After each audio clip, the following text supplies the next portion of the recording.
Hey guys, Meurex recap here. Today I am going to explain movie Crybaby. Spoiler is ahead, watch out. Take care. So let's begin. The movie starting scene. Baltimore, Maryland. 1954 in the Academy Spa, scholars train in 2 lines for polio vaccines. It's then that the followership is introduced to the main cast. The Drapes: Lenora frigid, Drape Jezebel with a manipulative band and her eyes set on Crybaby, Mona Hatchet face Malnarowski, tough as nails, with a face so unattractive that it could shatter glass, Wanda Woodward, obviously the Academy Fair temptress in tight clothes and too much makeup, Milton Hackett, Hatchet faces Swain, a light-hearted Joe with an ever-present smile and a constant joke maker, Pepper Walker, and fat teenage mama of 2 and pregnant, rough and tough and pious, and Wade Crybaby Walker, the Drape heartthrob that was raised a gentleman by delinquents like himself.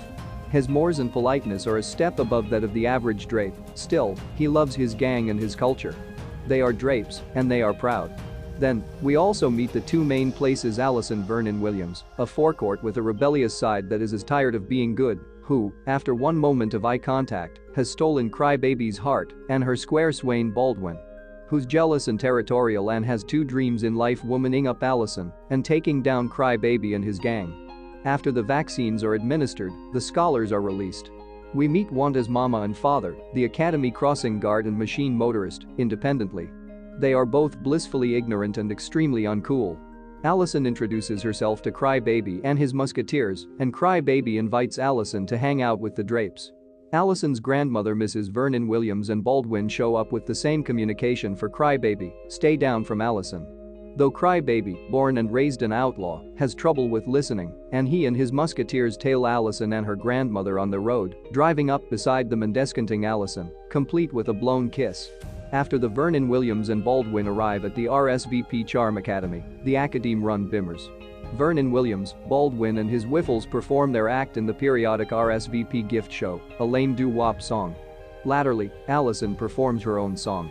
This is where we see her and Baldwin's differing pretensions in life, while Baldwin watches Allison and imagines her in a marriage dress complete with bouquet and robe. Allison's imagination turns Baldwin and each of the wiffles into Crybaby. Meanwhile, at Turkey Point, the Drape swimming HOLE Witchers.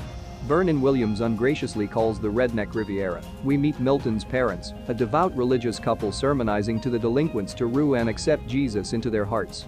As Crybaby's gang walks through Turkey Point chatting all their musketeers, Lenora formerly again tries to sink her claws into Crybaby, with ACB burned into her ham via stickers and sunbathing. She tells him that she needs a date for that night's jukebox jamboree, but Crybaby tells her that it's not gone now. After Crybaby's uncle Belvedere and grandmother Ramona gift him with a brand new motorcycle, he travels to the RSVP gift show, politely asking Vernon Williams if Allison can join him at the jukebox jamboree at Turkey Point. Mrs.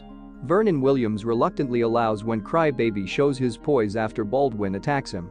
At the jukebox jamboree, Pepper, Wanda and Hatchet Face give Allison a bad girl beauty makeover, swapping her elegant white gown for leather pants and a halter top, complete with a new haircut and a face full of makeup.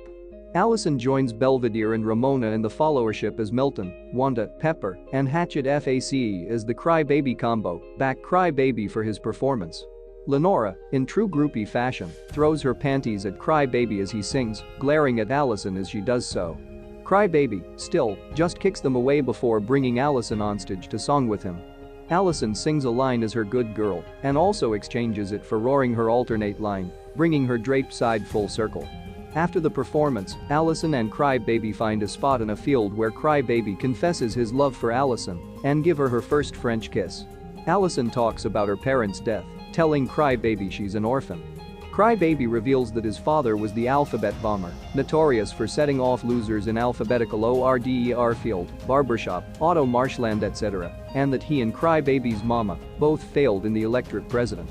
As Crybaby and Allison partake their family histories, Baldwin and a group of revengeful places sneak into Turkey Point to trash the Drapes' buses, Crybaby's motorcycle, ultimately incite an each-out brawl with the Drapes. Lenora lies to Allison, telling her that she's pregnant with Crybaby's child, and Baldwin tells her that the Drapes started everything.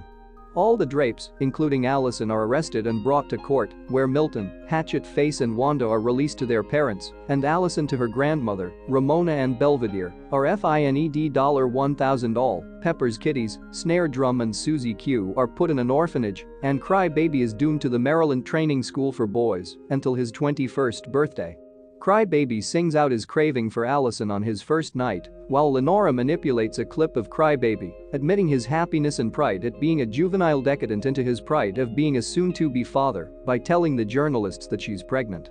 Allison hears this on the radio and gives up her drape style for a flowery dress and her forecourt life formerly again. Baldwin convinces her to return to him in the form of a serenade in the director's CUT, The Mischievous Lady of Shady Lane, and Allison says live to journalists that she wants nothing to do with Cry Baby presently. Cry Baby hears this on the radio and gets so angry that he breaks into robotic song and cotillion doin' time for being young, which lands him the hole with his fellow drape friend, Dupree, who gives Cry Baby a teardrop tattoo for Allison. Cry Baby uses the seamster in the room to try to escape, intentionally passing right past Hatchet and Milton, who have stolen a copter to break Cry Baby out, unsuccessfully. Cry Baby ultimately takes a wrong turn that leads him straight to the barbershop of the captivity and straight into the hands of a dozen guards. Meanwhile, Wanda runs down from home after her parents reveal that they have inked her up for an exchange program and she's listed to leave for Sweden that autumn.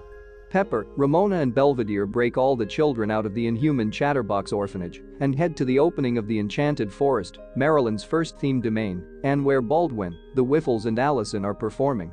Allison sees Lenora now in square fashion, blow a kiss to Baldwin, and smacks him before being told by Cry Baby's gang that she sung with the Places, now sing with the Drapes.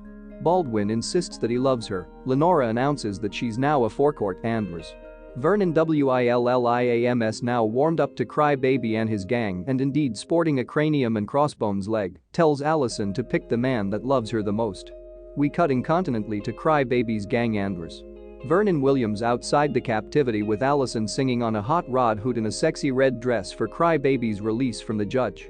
Cry Baby is summoned to the visit room in the nick of time, right before his hair is shaved off. Allison bawls for him and they sing to each other, Cry Baby's need for Allison driving him to shatter the glass separating them, just as the judge runs in to release him from his judgment. At Cry Baby's formal release, the DRAPES complete with Rs. Vernon Williams arrived to celebrate and the PLACES complete with Lenora on Baldwin's arm arrive to boo. Baldwin reveals that his forefather was a captivity guard and the bone that flipped the switch and electrocuted Cry Baby's parents. Cry Baby challenges Baldwin to a game of funk with a twist, he and Baldwin on top of the auto.